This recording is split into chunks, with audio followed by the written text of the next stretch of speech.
Welcome to PK Simply GST and the Institute of GST Professionals of India. I am PK Singh, GST author, speaker, practitioner and educationist.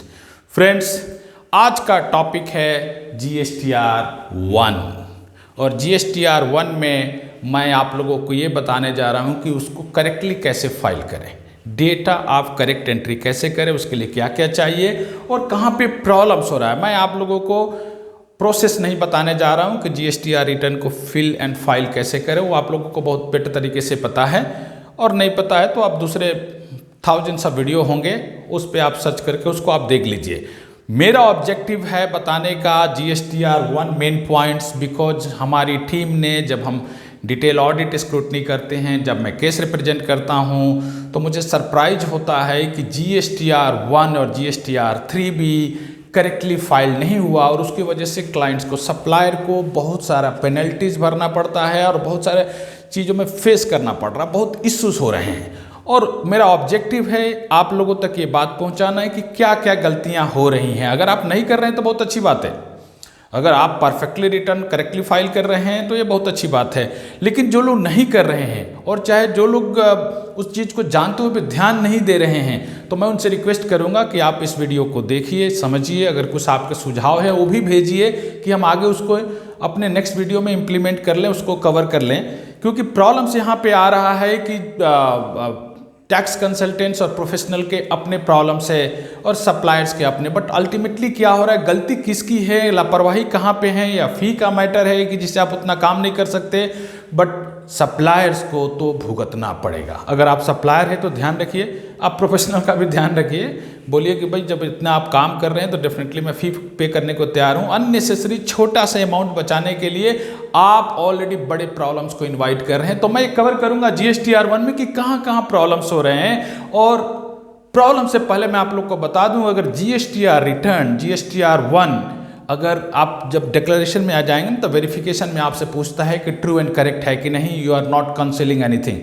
सो आप कुछ भी council नहीं कर रहे हैं। मतलब ये है कि अगर GSTR रिटर्न्स आपने करेक्ट डेटा नहीं डाला, जो आपके पास डेटा है होना है और आपने नहीं डाला, इसका मतलब है कि GSTR रिटर्न्स डिफेक्टिव है, उसमें प्रॉब्लम्स है और वहाँ पे GST डिपार्टमेंट जो है आपको सो कॉज नोटिस भेज सकता है और उस केस में वो पेनल्टी इन्वोक कर सकता है अगर GSTR रिटर्न करेक्ट फाइल नहीं है। और पेनल्टी जो है, अगर आपको पता है कि पेनल्टी अगर स्पेसिफिक मेंशन नहीं है तो सेक्शन 125 इन्वोक करेगा और सेक्शन 125 ऑफ CGST एक्ट में पेनल्टी जो है 25,000 plus 25,000, CGST 25,000 and SGST 25,000, 50,000 penalty है पर रिटर्न, अगर आपका क्वार्टरली है, मंथली है, जो भी है। तो 50,000 छोटा अमाउंट नहीं हुआ। और कम से कम जो अनऑर्गेनाइज सेक्टर, ये मैक्सिमम जो मिस्टेक्स हो रहे हैं वो हो रहे हैं अनऑर्गेनाइज सेक्टर की तरफ से। कुछ ऑर्गेनाइज सेक्टर में भी हमने फाइंड आउट किया, वहाँ पे भी इश्यूज है, बट ठीक है, वो क्लास जो है ऑर्गेनाइज सेक्टर है, रिच क्लास है, तो कभी पेनल्टी भी आएगा तो बियर कर सकता है। बट जो नीचे के सप्लायर्स हैं, जो स्मॉल सप्लायर्स हैं, मीडियम लेवल के सप्लायर्स हैं, MSMEs हैं, जो खुद स्ट्रगल कर रहे हैं, और वैसे भी कोविड टाइम पे मैक्सिमम बिजनेस सफ़र कर रहा है, स्ट्रगल कर रहे हैं, और उस केस में अगर उनको पेनल्टी भरना पड़े, फेस करना पड़े, तो डेफिनेटली उनके लिए पेनफुल है। और मेरा ऑब्जेक्टिव है कि उन लोगों को ये प्रॉब्लम ना हो। तो इसलिए अगर आप GST कंसल्टेंट से और प्रोफेशनल हैं, चाहे आप सप्लायर हैं, इस चीज़ को ध्यान से सुनिए कि कहाँ मिस्टेक्स हो रहा है। तो मैं जो कवर करने जा रहा हूँ, मैं आपको प्रोसेस नहीं बताऊंगा कि क्या प्रोसेस है, आपको पता है प्रोसेस, हाउ टू फिल ये पता है, हाउ टू फाइल आपको पता है, उस पर मेरा फोकस नहीं है। मेरा फोकस है कि गलतियाँ कहाँ हो रही है, गलतियाँ नहीं होनी चाहिए। अगर आप करेक्ट रिटर्न फाइल कर रहे हैं तो अच्छी बात है। क्या आप करेक्ट रिटर्न बिना अकाउंटिंग किए फाइल कर सकते हैं? अगर आपका अकाउंटिंग मंथली, अगर मंथली रिटर्न फाइल और कर रहे हैं आप, अगर GSTR 1 मंथली में आप अप्लीकेबल हैं और फाइल कर रहे हैं, तो बिना GST अकाउंटिंग किए हुए क्या आप फाइल कर रहे हैं? बहुत सारे प्रैक्टिकल केसेज हमने देखा जहाँ पे टैक्स कंसल्टेंट के पास कुछ इनवॉइस आ जा रहा है, based on that invoice return file कर दे रहे हैं, और बाद में जो है उनके पास बहुत सारे डेटास है। तो हम डिस्कस करेंगे वन बाय वन। तो टॉपिक्स GSTR 1 के अंदर मैं कौन कौन से पॉइंट्स पे डिस्कस करने जा रहा हूं। Let us first understand that accounting of outward supply. आप पूरे आउटवर्ड सप्लाई का अकाउंटिंग कैसे करेंगे, मैं प्लान कर रहा हूं। अकाउंटिंग्स के डेडिकेटेड वीडियोस लगभग 20 होंगे, मैं शेयर करूंगा time to time. Okay, then second issues आ रहे हैं एडवांस रिसीट्स पर। ये कंसेप्ट अभी भी कंफ्यूज कर रहा है और इस वजह से हमने जो हमारा टीम जब ऑडिट किया और स्क्रूटनी किया तो हमने फाइंड आउट किया कि बहुत सारे लोग या तो एडवांस रिसीट्स को रिपोर्ट नहीं कर रहे हैं या रॉन्गली रिपोर्ट्स कर रहे हैं। उनको कॉन्सेप्ट अभी भी क्लैरिटी नहीं आ रही है, 4 साल खत्म होने को है। उसके बाद पॉइंट आता है एक्सपोर्ट एंड डिम्ड एक्सपोर्ट्स के केस में। एक्सपोर्ट्स एंड डिम्ड एक्सपोर्ट के केस में भी, स्पेशली डिम्ड एक्सपोर्ट के केस में बहुत सारे मिस्टेक्स हो रहे हैं। HSN कोड आपको पता है, अभी का गेम बिल्कुल चेंज है। हम यहाँ पे कवर करेंगे कि गवर्नमेंट का ऑब्जेक्टिव्स क्या है, उनका एम क्या है इस चीज़ को इम्प्लीमेंट करने के लिए, प्रैक्टिकल इश्यूज क्या है, कितनी प्रैक्टिकल प्रॉब्लम्स होगी, क्या जितने गुड्स हैं और जितनी सर्विसेज है सबका HSN कोड और SSC कोड ऑलरेडी नोटिफाई हो चुका है। ये सारे प्रैक्टिकल इश्यूज हैं। और पेनल्टीज क्या होना चाहिए, तो जैसा मैंने बताया कि पेनल्टी 125 सेक्शन 125 के केस में आएगी। Documents issued during the tax period, ये केस हमने तो ऑर्गेनाइज सेक्टर में भी फाइंड आउट किया कि लोग डॉक्यूमेंट्स रिपोर्ट्स नहीं कर रहे और कर भी रहे हैं तो टैक्स इनवॉइसेस को रिपोर्ट्स करते रहे। भाई जब आपसे पूरा डेटा पूछ रहा है, पूरे डॉक्यूमेंट्स पूछ रहे हैं हर तरीके का, केवल आप टैक्स इनवॉइसेस कर रहे हैं, मतलब डिपार्टमेंट आपको फ्यूचर में सेक्शन 74 में बुक करेगा। और सेक्शन 74 का मतलब फ्रॉड, और फ्रॉड के विलफुल डिफॉल्ट आप समझ सकते हैं। और उस केस में क्या होगा, पेनल्टी तो है ही, इंटरेस्ट का गेम भी बहुत सारा चेंज हो जाएगा। सिंपल लैंग्वेज में बोल दूं तो आपका जो इंटरेस्ट अगर सेक्शन 74 प्रूव हो गया तो जो इंटरेस्ट आप नेट टैक्स लायबिलिटी के ऊपर पे कर रहे हैं सेक्शन 50 सब सेक्शन 1, वो ग्रॉस टैक्स लायबिलिटी के ऊपर चला जाएगा। तो रियलाइज कीजिए कितना मेजर मिस्टेक होगा हमारी एक छोटी सी गलती की वजह से। या तो मैं उसको लैक ऑफ नॉलेज बोलूँ, या उसको बोल सकते हैं नेग्लिजेंस, या ये हो सकता है कि आपको लगता है कि मेरा फी मुझे नहीं मिल रहा है, जितना हम काम कर रहे हैं तो हम उतना क्यों करें। तो इस केस में सप्लायर को भी नोटिस करना चाहिए कि भैया आप प्रोफेशनल का ध्यान रखिए, क्योंकि फाइनेंशियली आपको पेनल्टी बियर करना पड़ेगा। तो आप इस चीज़ को फोकस कीजिए। तो यहाँ पे हो रहे हैं। देन उसके बाद आ रही जो nil rated, exempted and non GST supply जो रिपोर्ट्स हो रही है, करनी है, वो परफेक्टली नहीं हो रही है, वो परफेक्टली नहीं हो रही है। और उसको जो इंटर-स्टेट रजिस्टर और अनरजिस्टर्ड का जो करना है वहाँ पे मिस्टेक्स हो रहे हैं। उसके बाद आती है B2C supply. B2C supplies basically हम उस चीज़ को समझ रहे हैं, बट एक मिस्टेक्स हमने फाइंड आउट किया जो हो रही है B2C सप्लाई में। हम क्या कर रहे हैं कि जो ई-कॉमर्स के थ्रू में सप्लाईज है वहाँ पे रिपोर्टिंग परफेक्टली नहीं हो रही है। मैक्सिमम लोग क्या कर रहे हैं बचने के लिए, सिंपल उसको B2C में डाल के एक जगह डाल दे रहे हैं अदर देन ई-कॉमर्स, और एक 7A में डाल देते हैं, 1 में डाल दे रहे हैं, 2 में नहीं डाल रहे हैं उसको, मतलब ई-कॉमर्स के थ्रू कितना है, वो एक मेजर मिस्टेक्स है यहाँ पे B2C में टेबल 7 में। देन मिसमैच बिटवीन, उसके बाद क्या हो रहा है कि अगर रिटर्न सही जा रहा है तो रिटर्न्स मैच नहीं हो रहा है। GSTR1 GSTR3 भी मैच नहीं हो रहे हैं। अगर ये दोनों मैच हो रहे हैं तो बुक्स ऑफ अकाउंट से मैच नहीं हो रहे हैं। तो ये सारा चीज़ हो रहा है तो स्टॉक रजिस्टर से मैच नहीं हो रहा। मतलब ये बहुत ही बड़ा गैप है। और आप ये ध्यान रखिए, डिपार्टमेंट आपको छोड़ेगा नहीं। ये कोविड है, कोविड की वजह से उस चीज़ों को फोकस नहीं हो रहा, लेकिन कल को जब आपका स्क्रूटनी होगा, और बहुत लंबा टाइम है अभी, तो स्क्रूटनी होगा, ये सारे फाइंडिंग होंगे, क्योंकि जो डिपार्टमेंट का मैनुअल है, GST मैनुअल है, उन्होंने वहाँ पे एक डेप्थ एनालिसिस के लिए एक प्रोसेस बनाया है। जब वो आपसे पूरा डिटेल पूछेंगे, एट दैट टाइम आपको रियलाइज होगा जो मैं बोल रहा हूँ ना, वो आपको तब पता चलेगा। हो सकता है कि अभी आपको हंसी भी आए, कुछ लोग गुस्सा भी कर सकते हैं कि मैं क्या बोल रहा हूँ, लेकिन जब टाइम आएगा, हाँ हो सकता है कि आप सीरियस कंसल्टेंट नहीं हो, आपके क्लाइंट्स जो पेनल्टी पेमेंट करे उसका दर्द नहीं है, तो डेफिनेटली आप हंस सकते हैं। लेकिन अगर आप ये मान रहे हैं कि मेरी गलती की वजह से अगर क्लाइंट सफ़र करे, अगर ये आपके दिमाग में है कि वो नहीं होना चाहिए, डेफिनेटली तब आप सीरियस होकर इस चीज़ को ध्यान देंगे। उसके बाद बात आती है कि फॉर्मेट ऑफ टैक्स इनवॉइसेस। हमने फाइंड आउट किया कि जितने भी टैक्स इनवॉइसेस हैं वो बेसिकली इधर उधर से किसी ने डाउनलोड कर लिया है, और पर्टिकुलरली अनऑर्गेनाइज्ड सेक्टर में, MSME में, वहाँ पे उस चीज़ को डिटेल्स में जो है ना, जो फॉर्मेट रूल्स के हिसाब से होना चाहिए, जो मिनिमम रिक्वायरमेंट है, उस चीज़ को फुलफिल नहीं कर रहे हैं। और उसके अलावा डेबिट क्रेडिट नोट्स के फॉर्मेट में भी प्रॉब्लम्स हैं। और मेजर इश्यूज आ रहे हैं जो receipt voucher, payment voucher, refund vouchers है, और डिलीवरी वेरियस 4 टाइप्स के जो डिलीवरी चालान है उसके फॉर्मेट्स प्रॉपर नहीं हैं। अब आपके फॉर्मेट्स प्रॉपर नहीं है तो सेक्शन 31 और उसके रिलेटेड रूल्स सारे अप्लीकेबल होते हैं और वहाँ से बहुत सारे इश्यूज होता है। सेक्शन 124 फिर पेनल्टी वाली कहानी आ जाएगी, क्योंकि आपने करेक्टली जो है नहीं, हो सकता है कि उसको फेक इनवॉइसिंग में वो साबित कर दें। ये सारे इशू है my dear. So we are going to discuss one by one. Point number 1, क्या आप अकाउंटिंग कर रहे हैं? अब जब आप आउटवर्ड अकाउंटिंग करेंगे तो आप ध्यान देंगे तो GSTR के टेबल्स 4 to 13 तक है। 13 डेफिनेटली 13 जो है वो डॉक्यूमेंट्स के लिए है। बट जब 4 की बात हम करें तो 4 में आप क्या डिक्लेयर कर रहे हैं? Table number 4। टेबल नंबर 4 में आप जो डिक्लेयर कर रहे हैं वो B2B, registered to registered declare कर रहे हैं। B2B आप कर रहे हैं। यहाँ पे एक चीज़ ध्यान रखिए कि कोई मिसिंग इनवॉइसेस है तो आप डायरेक्टली नेक्स्ट मंथ में और उसके बाद वाली मंथ में जब भी आप फाइंड आउट कर लें वो मिसिंग इनवॉइस आप टेबल नंबर 4 में रिपोर्ट्स कर सकते हैं। टेबल नंबर 4 के भी 3 हैं कि जो आपको supplies okay through RCM, supply through e-commerce and other supply, आप सबको रिपोर्ट्स प्रॉपर तरीके से करना है।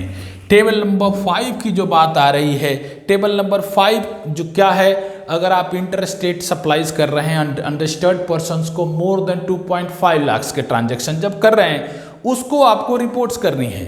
वो भी रिपोर्ट्स को 2 भागों में डिवाइड करना, एक कि भाई आप ई-कॉमर्स के थ्रू कितना कर रहे हैं और दूसरा कितना कर रहे हैं। तो ये भी बहुत इंपॉर्टेंट है। ओके, और उसके बाद टेबल नंबर 6 आता है जहाँ पे हम एक्सपोर्ट्स की बातें कर रहे हैं। अब एक्सपोर्ट्स में तीन समझ लीजिए आपको टेबल है एक्सपोर्ट्स में। एक तो एक्सपोर्ट्स हो गया, एक जो आप export SEZ developer SEZ unit को कर रहे हैं, और एक है डीम्ड एक्सपोर्ट्स। हमने जो फाइंडिंग हमारा जो टीम हम फाइंडिंग जो किया हमें पता है कि डीम्ड एक्सपोर्ट्स के कंसेप्ट में बहुत ही कन्फ्यूजन है और चीज़ को हम कवर नहीं कर पा रहे हैं, हम उसको समझ नहीं पा रहे हैं। तो बहुत सारे लोग रिपोर्ट्स ही नहीं कर रहे, कोई कर रहे हैं तो उसको दूसरे कॉलम में डाल रहे हैं, कई जगह एक्सपोर्ट्स को डीम्ड एक्सपोर्ट में बुक कर ले रहे हैं। तो ये सारे इशूज़ हम इस चीज़ को समझेंगे। बट यहाँ पे बेसिक ये समझिए कि टेबल नंबर 4, 5 और 6 को अगर आपको अमेंड करना है तो आप टेबल नंबर 9 के थ्रू कर सकते हैं। क्लियर? तो टेबल नंबर 9 के थ्रू आप अमेंड्स कर सकते हैं। थोड़ा बेसिक डिस्कशन कर लेते हैं, उसके बाद मैं डेप्थ जाऊंगा। उसके बाद 7, क्योंकि अगर किसी को मान लीजिए GSTR 1 का उतना नॉलेज नहीं है, वो इस बात को समझ सकता है। टेबल नंबर 7 क्या है? B2C है। B2C है। अब B2C में भी आपको पता है कि जैसे मैं आपको बताया कि प्रॉब्लम्स ये आ रही है कि B2C में आप ई-कॉमर्स रिलेटेड जो सप्लाईज हो रहा है वो आप रिपोर्ट्स नहीं कर रहे। वैसे B2C जो इंटर स्टेट है अप टू 2.5 लाख, उसको स्टेट वाइज करना है। कई जगह से हमने फाइंड आउट किया कि जो है ना जल्दी के चक्कर में एक ही स्टेट्स में डाल के उसको करते रहे, जबकि सेल्स सप्लाई जो है वेरियस स्टेट्स में हुआ है। तो you have to be take care. यहाँ भी इसको क्या कर सकते हैं, तो इसको जब हम अमेंड करना है तो कहाँ पे अमेंड कर सकते हैं, तो इसको हम टेबल 10 से अमेंड कर सकते हैं। अगर कुछ भी फ्यूचर में आपको यहाँ पे क्या होता है, तो B2C में जब हम रिपोर्ट करते हैं तो ये क्या होता है, अनरजिस्टर्ड्स का होता है, but it net supply of debit notes and credit notes, net reports करते हैं यहाँ पे। अब आ गया टेबल नंबर 8 जो कि हम डिस्कस करेंगे। टेबल नंबर 8 होता है कि nil rated exempted non GST supply जो आप कर रहे हैं वो टेबल नंबर 8 में रिपोर्ट्स करते हैं। और माय डियर यहाँ पे आप ध्यान रखिए कि टेबल नंबर 8 को आप अमेंड नहीं कर सकते हैं। तो इश्यूज है, मतलब आपको बिल्कुल फोकस होकर रिपोर्ट करना है, रिपोर्ट्स करना है, उस पर डिस्कस करेंगे। अब उसके बाद बात आती है कि टेबल नंबर 11।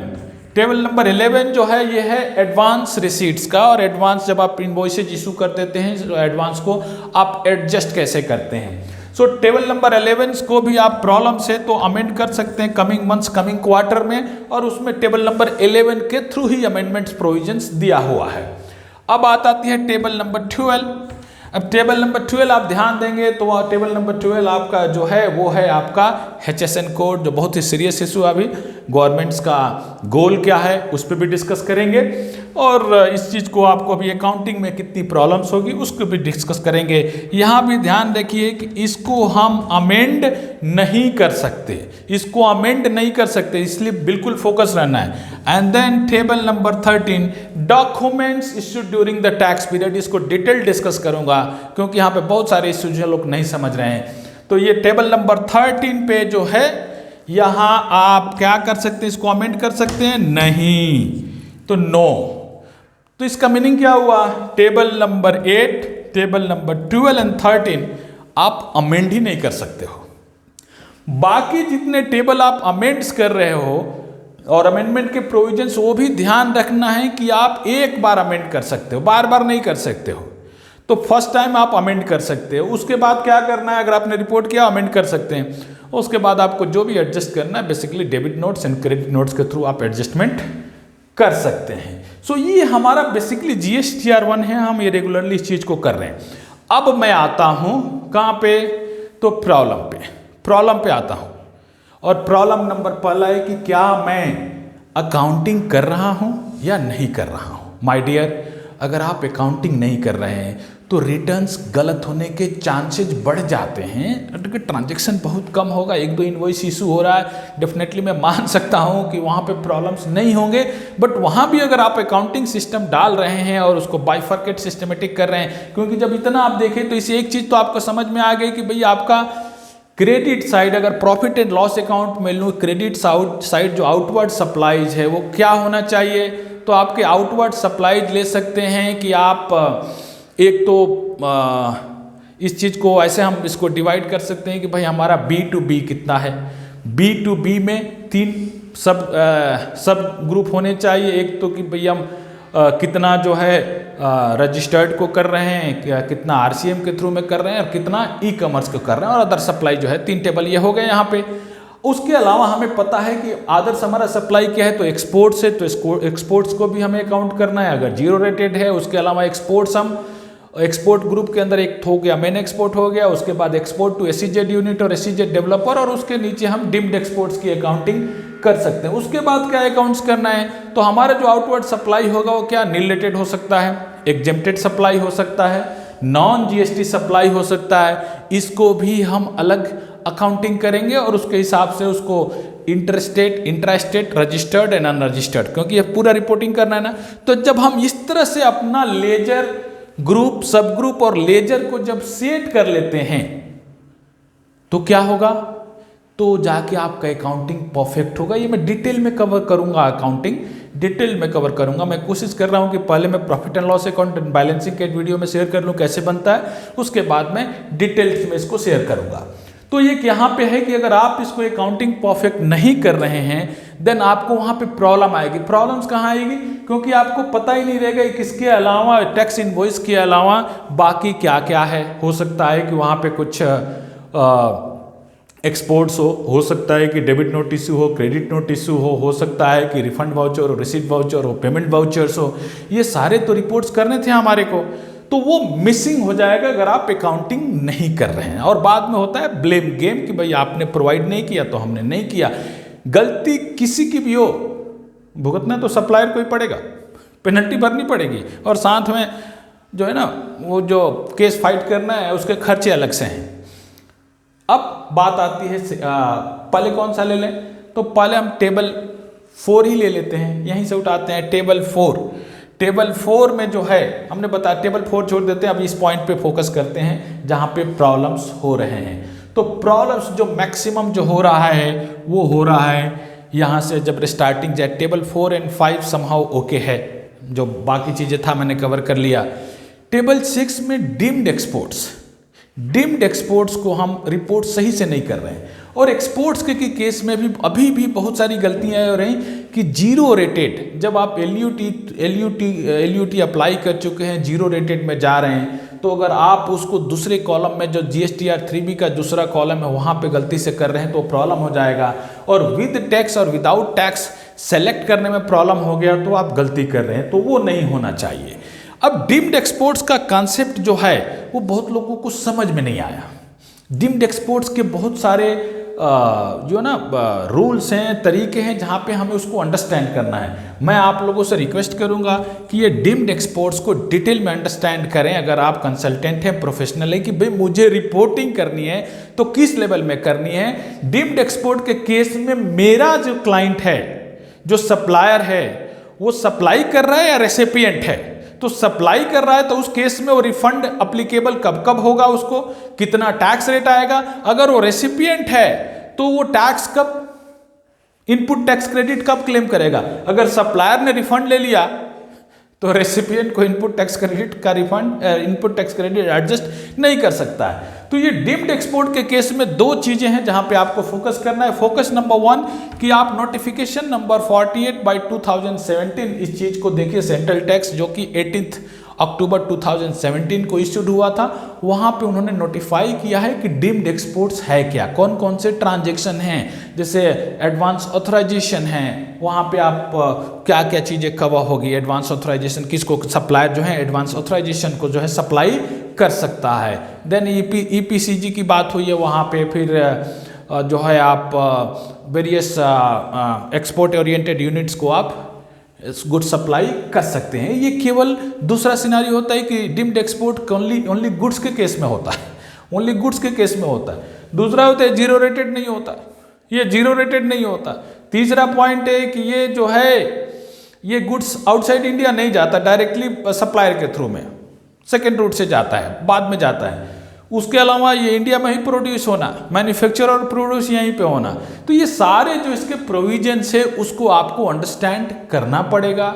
रेट उसको आप देख लेना है कि 0.1% में है या नहीं है, और उसके हिसाब से यहाँ पे आपको क्लाइंट्स को प्लानिंग करना है कि अगर आप सप्लायर है कि भाई ये सब सप्लाई कर सकते हैं, आपको ये डॉक्यूमेंटेशन चाहिए, ये एक्सपोर्ट ओरिएंटेड यूनिट के पास जा रहा है, मैं यहाँ पे रिफंड हमें क्लेम करना है या नहीं करना है, टैक्स तो पेमेंट करना है, यहाँ पे आप सेटअप करके कर सकते हैं जो बैलेंस आता है। तो ये डीम्ड एक्सपोर्ट्स के केस में आप लोग ध्यान दीजिए। अब उसके बाद आती है टेबल नंबर 7। टेबल नंबर 7 आपको बताया कि टेबल नंबर 7 में ध्यान दीजिए कि आप क्लाइंट से डेटा मांगिए कि आपका जो B2C जो इश्यूज हुआ है ई कॉमर्स ऑपरेटर्स के थ्रू में, उसका डेटा चाहिए, और टीसीएस कितना कलेक्शन, टीसीएस का रिपोर्ट ऑलरेडी आप लॉगिन करके वहां भी देख सकते हैं, नहीं तो कम से कम उनसे पूछना, हो सकता है कि उसने फाइल नहीं किया हो तो हमें दिखेगा नहीं। तो उस केस में आपको पता करना है कि जो आप B2C है उसके 3 रिपोर्ट्स मुझे दीजिए। रिपोर्ट्स नंबर 1 कि भाई आप inter state up to 2.5 lakh कौन कौन से स्टेट को सप्लाई कर रहे हैं।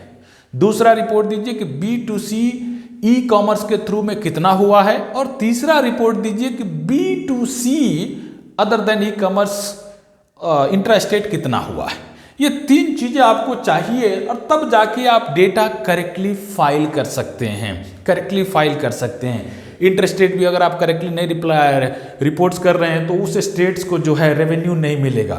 एग्जाम्पल है कि अगर मैं 5 लाख रुपये मेरा अप टू 2.5 लाख का इंटर स्टेट सप्लाई है, और मैंने 5 स्टेट को किया, 5 स्टेट को 1-1 लाख रुपए किया, और मैं जल्दी के चक्कर में एक ही स्टेट में उसको दिखा दे रहा हूँ, तो वो जिस स्टेट को दिखाया तो SGST पोर्शन उसको मिलेगा, बाकी 4 को नहीं मिलेगा। तो ये गलत होगा, ये गलत होगा, क्योंकि आपको पता है GST क्या है, GST the destination based consumption tax. So अब ये जहाँ कंज्यूम्ड होगा उस स्टेट गवर्नमेंट को टैक्स आएगा, और हमारी रिपोर्टिंग गलत है तो उस टैक्स को उस स्टेट्स को मिलेगा नहीं, और फ्यूचर में जब उसको पता चलेगा तो क्या करेगा, वो बोलेगा पेमेंट करो, आप पेमेंट करो। तो ये सारे इश्यू जो हैं हमारे रॉन्ग रिपोर्टिंग की वजह से क्रिएट होंगे। उसके बाद पॉइंट आता है टेबल नंबर 8। टेबल नंबर 8 जो है हम इस चीज को ध्यान नहीं दे रहे हैं। Table number 8 outward supply ultimately input से भी लिंक्ड है। मैं GSTR 3B में इस पॉइंट को कवर किया था कि भाई आप जब भी आपका इनवर्ड सप्लाई, आपका आउटवर्ड सप्लाई नील रेटेड और एग्जेम्प्टेड है और नॉन GST है, उस केस में क्या होगा, आपको इनपुट प्रोपोर्शनेटली मिलेगा। सो उस केस में आपको रिवर्सल करना है। तो यहाँ पे अगर आप करेक्ट रिपोर्ट्स नहीं कर रहे हैं तो फ्यूचर में डिपार्टमेंट को पता चलता है तो क्या करेंगे, वो फ्रॉड में बुक करेंगे। क्यों? क्योंकि आपने इनपुट तो पूरा का पूरा इनपुट ITC क्लेम कर लिया, और यहाँ पे रिपोर्ट नहीं किया जो कि आपको प्रोपोर्शनेटली कंप्यूट करके ITC को रिवर्स करना था। अब आपने ITC रिवर्स नहीं किया, तो क्या किया आपने, इंटेंशनली फ्रॉड किया। This is a wilful default. अब वो सेक्शन 74 में आपको शो कॉज नोटिस देंगे, और वहां से स्टोरी स्टार्ट होती फाइटिंग की। तो यहाँ पे हमें ये डेटा भी क्लाइंट से मंगाने हैं, चाहे अकाउंटिंग करने की, भाई आपका नील रेट कितना सप्लाई हो रहा है, आपका एग्जेम्प्टेड सप्लाई कितना हुआ, और आपका नॉन जीएसटी सप्लाई कितना हुआ। नॉन जीएसटी जैसे कि आपका alcohol for human consumption and 5 petroleum product basically non GST में आएंगे। तो ये कितना सप्लाई आपका हुआ, और ये हमें चाहिए intrastate and interstate. Intrastate B2B कितना हुआ और B2C कितना हुआ। उसके बाद हमें चाहिए कि इंटरस्टेट जो है उसमें भी B2C कितना हुआ और B2B कितना हुआ, B2B B2C। तो ये डेटा हमें करेक्टली फिल करना है, क्योंकि आप ध्यान रखिए जैसे मैंने पहले भी बताया था कि ये टेबल अमेंड नहीं होगा, और ये टेबल्स अगर आप हाइड कर रहे हैं, नहीं रिपोर्ट करें, आपको लगता है ये तो नील है, एग्जेम्प्टेड है, नहीं भी गया तो टैक्स तो मैंने भर दिया टैक्स इनवॉइस के बेसिस पे, वो गलत है माय डियर। ये इम्पैक्ट करेगा वहाँ पे आपके ITC से, और ये अननेसेसरी आप फ्रॉड के केस में जाएंगे। उसके बाद पॉइंट आती है 9, आपको पता है टेबल 9, जहाँ पे आप वेरियस अमेंडमेंट 4, 5, 6 के रिलेटेड अमेंडमेंट्स कर सकते हैं। अब आती है बात टेबल 10, जहाँ पे आप B2C रिलेटेड जो अमेंडमेंट्स है वो टेबल 10 में कर सकते हैं। अब हम आते हैं एडवांस रिसीट्स पे। Advance receipts table number 11। यहाँ पे दो इंपॉर्टेंट चीज़ें, दो चीज़ें आपको समझनी है। एडवांस, क्या हमें एडवांस रिसीट्स रिपोर्ट्स करनी है या नहीं करनी है? रिपोर्ट्स करनी है तो हमें कौन सी करनी है? मैं गुड्स में सप्लाई करता हूँ चाहे मैं सर्विसेज में सप्लाई करता हूँ। तो अगर मैं गुड्स में करता हूं तो क्या मुझे करनी है? नहीं करनी है। अगर मैं सर्विसेज में कर रहा हूं तो करनी है? हाँ करनी है। ये दो नोटिफिकेशन बहुत ही इंपॉर्टेंट है, आप ध्यान देंगे तो एक तो जो आया था 13 अक्टूबर को आया था, जहां पे उन्होंने अप टू 1.5 लाख तक गुड्स के लिए एग्जेम्पशन दे दिया है कि भाई अगर गुड्स के केस में एडवांस रिसीव कर रहे हैं तो आपको 1.5 करोड़ था टर्नओवर, तो आपको भरने की जरूरत नहीं है। देन उसके बाद उन्होंने 15 नवंबर 2017 को गुड्स के केस में total no turnover nothing, goods के केस में गवर्नमेंट ने ये कहा कि आपको एडवांसेज के ऊपर, एडवांस रिसीट्स के ऊपर टैक्स भरने की जरूरत नहीं है। लेकिन जो सर्विसेज था वो 4 जुलाई 2017 से आज तक एज इट इज कंटिन्यू है, कहीं चेंज नहीं हुआ। मतलब ये हुआ कि अगर आप कोई भी एडवांस रिसीट्स कर रहे हैं सर्विस के अगेंस्ट में अभी, देन आपको इसको टेबल नंबर 11 में शो करना है, gross amount and then tax. और अब जब शो करना है तो आपको क्या करना है? तो एडवांस रिसीट्स तो देना है। तो जब आप एडवांस रिसीट्स देंगे तो उसमें बाइफर्केटेड रहेगा, एडवांस रिसीट्स का format is nothing the tax invoice, तो वो आपको वहां पे इशू करना है एडवांस रिसीट। अब आपने इनवॉइस उसके अगेंस्ट में जब इशू कर दिया तो इसी टेबल में दिया हुआ आप उसको एडजस्ट कर सकते हैं। एंड देन क्या होगा, जो कंसोलिडेटेड डेटा होगा वो GSTR 3B में आ जाएगा, जो बैलेंस होगा, नेट जो होगा इफेक्ट। अब यहाँ पे क्या होता है, एक चीज आप अंडरस्टैंड कर लीजिए। अगर 1 जून को मैंने एडवांस रिसीट्स किया और 30 जून को, 30 जून को मैंने बिल इशू कर दिया, टैक्स इनवॉइस इशू कर दिया, इस केस में वो एडवांस में नहीं आएगा, तो इस केस में डायरेक्टली सप्लाई में आ जाएगा, क्योंकि हमने सप्लाई के टैक्स इनवॉइसेज इशू कर दिए हैं। बट अब 1 जून को एडवांस रिसीव कर रहा हूं और 1 जुलाई को बिल इशू कर रहा हूं मैं टैक्स इनवॉइस, इस केस में एडवांस तो हमें रिपोर्ट करनी पड़ेगी अगर आप मंथली चीजें कर रहे हैं, मंथली कर रहे हैं तो यहाँ पे इस चीज को आप फोकस रखिए और ये ध्यान रखिए कि गुड्स के केस में जरूरत नहीं है, बट सर्विसेज के टैक्स में, सर्विसेज के केस में कंपलसरी है, नहीं कर रहे हैं, देन आप ऑलरेडी प्रॉब्लम्स कर चुके हैं और आपको प्रॉब्लम होगा। दूसरा यहाँ पे पॉइंट है, गुड्स के केस में क्या हमें एडवांस रिसीट्स वाउचर देने चाहिए?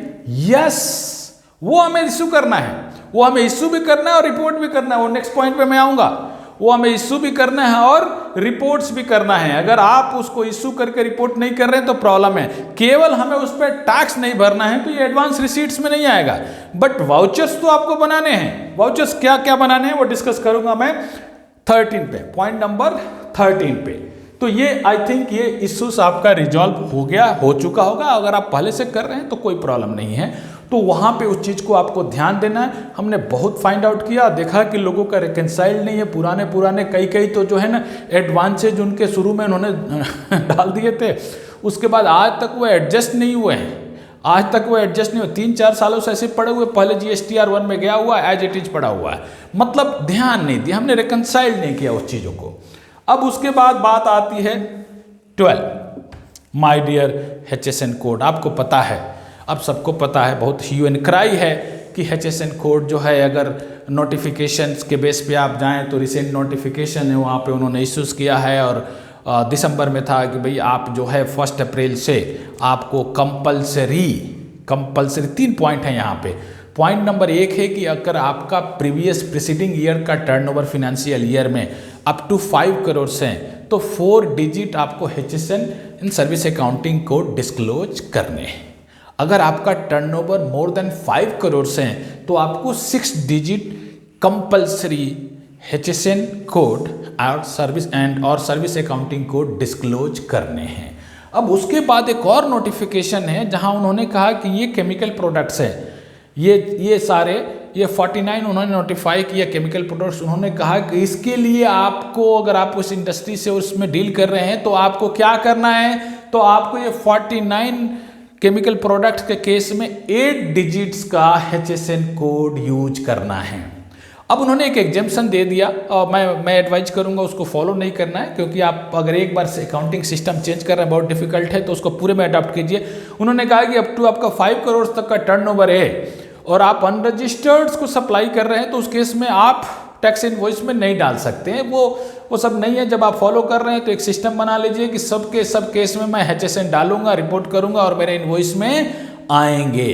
अब दूसरा पॉइंट ये आपको ध्यान रखना है कि आपको यहां भी रिपोर्ट्स करना है, और ये डेटा कहां से आ रहा है, तो टैक्स इनवॉइस से आ रहा है, टैक्स इनवॉइस से आ रहा है। तो इस जो इनवॉइसेस से डेटा आ रहे हैं, मतलब इनवॉइस में भी कंपलसरी वो चीजें रहनी, तो इनवॉइस को भी आप उस चीज को ध्यान दीजिए। अब ये HSN का गेम क्या है, गवर्नमेंट क्यों इतना डेस्परेट है, क्यों, तो गवर्नमेंट का गोल क्या है, तो गवर्नमेंट का एक पहला गोल तो ये है कि उनको लगता है कि भाई इसमें टैक्स फ्रॉड्स नहीं होंगे और रिपोर्टिंग होगी।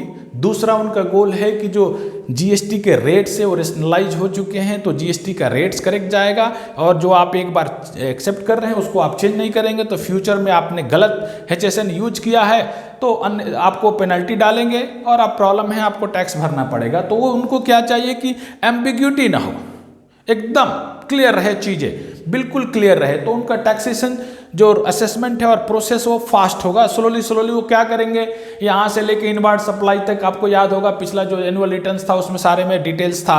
अब उसको एक कोशिश कर रहे हैं कि अगर HSN सब जगह और HSC कोड यूज होने लगे तो थोड़ा सा फ्रॉड केस रुकेंगे, टैक्स कलेक्शन बढ़ेगा, टैक्सेशन जो असेसमेंट और बाकी चीज़ों में इजी हो जाएगा, और आपके लिए भी स्टॉक्स रजिस्टर्स वगैरह प्रिपेयर करना और अकाउंटिंग करना इजी होगा। बट अभी तो डिफिकल्ट है, अभी तो प्रैक्टिकल प्रॉब्लम्स ये आ रहे हैं कि जो HSN है बेसिकली जो हम गुड्स में डील करते हैं इंडिया में, लगभग 12,000 से ज़्यादा ही है जो गुड्स है। लेकिन आप जब नोटिफिकेशन देखेंगे तो GST के, तो जहाँ तक मुझे याद है 1200 से 1500 के बीच में जो है उन्होंने अभी नोटिफाई किया है। तो प्रॉब्लम्स है कि भाई मैं कहाँ से फाइंड आउट करूँ, और दूसरा प्रॉब्लम कि क्या मैं पहले जो HSN रिपोर्ट कर रहा था वो गलत है या HSN उसका है ही नहीं। एक्चुअली जब आप देखेंगे तो वर्ल्ड वाइड HSN 98% गुड्स के केसेज में HSN इशूड है, HSN नंबर है, 2% उस केस में भी नहीं है। तो जहाँ नहीं है वहाँ क्या करें वहाँ पे गलत के टैक्स भरें, एडजस्ट कर लें या डिपार्टमेंट को रिपोर्ट करें। मेरा एडवाइस है कि अगर आप HSN आप फाइंड आउट नहीं कर पा रहे हैं, अभी भी प्रॉब्लम है, पहले तो आप अपने पूरे प्रोडक्ट्स के क्लाइंट्स के पूरे प्रोडक्ट को देख ली कि HSN करेक्ट है कि नहीं, क्योंकि गलत टैक्स रिपोर्टिंग से वो फ्यूचर में उनको अननेसेसरी जो है प्रॉब्लम होगा। दूसरा है अगर कन्फ्यूजन है तो आप डिपार्टमेंट को लिखिए और उनसे पूछिए भाई क्या है, आप बताइए, जाइए उनके पास। कोविड जैसे ही लॉकडाउन खत्म होता है आप उनके पास जाइए और पूछिए।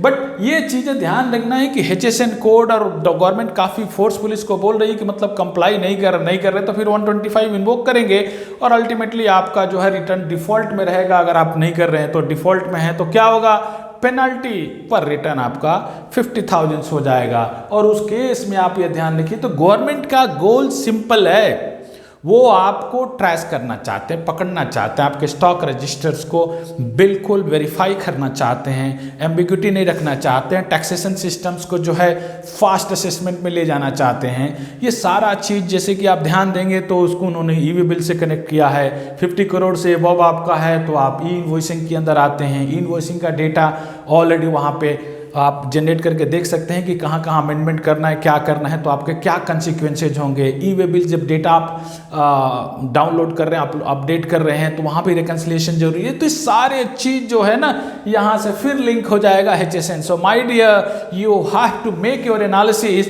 And while doing this accounting आपके प्रोडक्ट और सर्विसेज के HSN सर्विस अकाउंटिंग कोड आप जब ग्रुप वाइज इंप्लीमेंट और रेट वाइज, टैक्स वाइज जो है ना, tax rate wise various tax rates है ना, 0% है, 0.1%, 0.10% है, 0.250% है, 1% है, ओके ना, 1.5% है। ये सारे रेट्स जो है ना आते जा रहे हैं आपके, देन 5%, 12%, 18%, 28%, ये सारे रेट्स हैं। तो आपको HSN जो है ना रेट्स वाइज आपको फिर डेटा वहाँ पे बनानी पड़ेगी और देनी पड़ेगी। तो यहाँ पे आप इस चीज़ को ध्यान रखिए। अब आते हैं, वीडियो लंबा होता जा रहा है बट क्या करूँ मैं, मेरी ड्यूटी है कि मुझे पूरा का पूरा कवर करना है जिससे आप लोग GSTR1 में मिस्टेक न करें। नहीं कर रहे हैं तो बहुत अच्छी बात है। 13 के केस में क्या हो रहा है, documents issued during tax period, documents issued during tax period. अब आपको गवर्नमेंट को क्या चाहिए, देखिए हाँ, GST क्या है, एक सेल्फ असेसमेंट टैक्स बेसिस है। सेल्फ असेसमेंट मतलब गवर्नमेंट ये बिलीव कर रही है कि भाई आप जो है अपने साइड से क्लियर डिस्क्लोजर करेंगे, उसके बाद आती है कि वो वेरीफाई करेंगे और फाइंड आउट करेंगे और असेसमेंट करेंगे। बट सेल्फ असेसमेंट तो आपके पास है। तो इस सेल्फ असेसमेंट में वो बोल रहे हैं कि भाई आप ये डॉक्यूमेंट्स हमारे को सबमिट कीजिए, रिपोर्ट्स कीजिए फ्रॉम टू, इस मंथ में, इस टैक्स पीरियड में आपने कितना से स्टार्ट किया, कहाँ खत्म हुआ, उसमें से आपने कितना कैंसिल कर दिया और नेट इश्यूड कितना है। तो जितने सीरियल नंबर के आप टैक्स इनवॉइसेज इशू कर रहे हो सारे सीरियल नंबर डिस्क्लोज करने। अल्टीमेटली आपको ये बताना है कि इस टैक्स पीरियड में, इस मंथ में अगर मंथली फाइल कर रहे हैं हमने इतने टैक्स इनवॉइस इशू किए हैं, और नहीं तो आपको ये बताना है कि भाई इस क्वार्टर में कितने इशू किए, अगर क्वार्टरली फाइल कर रहे हैं तो उसमें क्या क्या पूछ रहा है डॉक्यूमेंट्स में। तो डॉक्यूमेंट्स पहला तो आपको याद है जो कुछ लोग कर रहे हैं, कुछ लोग क्या मैक्सिमम कर रहे हैं, कुछ नहीं कर रहे हैं, टैक्स इनवॉइस रिपोर्ट कर रहे हैं। टैक्स इनवॉइस आप रिपोर्ट्स कर रहे हैं फ्रॉम टू, ओके। दूसरा पॉइंट वो आपसे पूछ रहा है डॉक्यूमेंटेशन की, जो आप परचेज इनवार्ड सप्लाई जो परचेजेज कर रहे हैं अनरजिस्टर्ड पर्सन से, तो वो जो आप परचेज इनवॉइस इशू कर रहे हैं वो रिपोर्ट्स कर रहे हैं कि नहीं कर रहे हैं। वहां हमने फाइंड आउट किया 90% केसेज में लोग नहीं कर रहे हैं क्योंकि वो परचेज इनवॉइस ही नहीं बना रहे हैं। रिपोर्ट कहां से करेंगे? हो गया ना आपका अकाउंटिंग प्रॉब्लम। सेक्शन 122 भी इन्वोक हो गया और 125 बिकॉज आपका रिपोर्ट यहाँ पे नहीं डाल रहे हैं, मतलब आप डेटा करेक्ट डिस्क्लोज नहीं कर रहे हैं, तो 125 भी इन्वोक करेंगे। अब देखिए कितनी पेनल्टी आएगी। हंसी आ रहा है ना? अभी आएगा हंसी। सीरियस हो जाइए। और सीरियस कम से कम सप्लायर को तो होना ही पड़ेगा क्योंकि पेनल्टी तो उसको भरना है, पेनल्टी उसको भरना है। और ये हंसने की भी बात नहीं है, कोविड में सब लोग परेशान हैं हम, और डेफिनेटली सप्लाई उनका भी बिजनेस डाउन हुआ और कल को डिपार्टमेंट उनको नोटिस दे रहा है और बोल रहा है ये पेनल्टी भरो, तो डेफिनेटली बीपी शुगर तो बढ़ेगा ही ना, तो तबीयत भी खराब होगा उसका। तो जिम्मेदारी हमारी है कि हम ध्यान रखें। अब पॉइंट नंबर 3 आता है रिवाइज्ड इनवॉइस। रिवाइज्ड इनवॉइस अगर आप फ्रेश रजिस्ट्रेशन है विदिन 30 डेज जो इनवॉइस इशू किए हैं उसी केस में आपको रिपोर्ट करनी है, रिवाइज्ड इनवॉइस इशू करनी है, रिपोर्ट करनी है। बाकी किसी केस में आप इनवॉइस को रिवाइज्ड नहीं कर सकते, रिवाइज्ड कंसेप्ट ही नहीं है तो रिवाइज्ड नहीं कर सकते। Only new registration within 30 days आप जो इशू किए हैं उसको रिवाइज करके उसमें रिपोर्ट करना है, तो वेरी फर्स्ट टाइम होता है, उसके बाद नहीं होता है। उसके बाद आता है क्या आता है, तो वो आपसे क्या पूछ रहा है, वो चीज़ें रिपोर्ट्स नहीं हो रही है। डेबिट नोट्स, क्रेडिट नोट्स, जितना आपने डेबिट नोट्स इशू किया, credit note from to cancel net, वो ध्यान रखिए आप कि आप debit notes credit note formats में बना रहे नहीं बना रहे। दूसरा चीज़ मैं बोलना भूल गया, tax invoice, debit notes, credit notes आप जो भी बना रहे हैं वो सारे आप रूल्स को वेरीफाई कर लीजिए।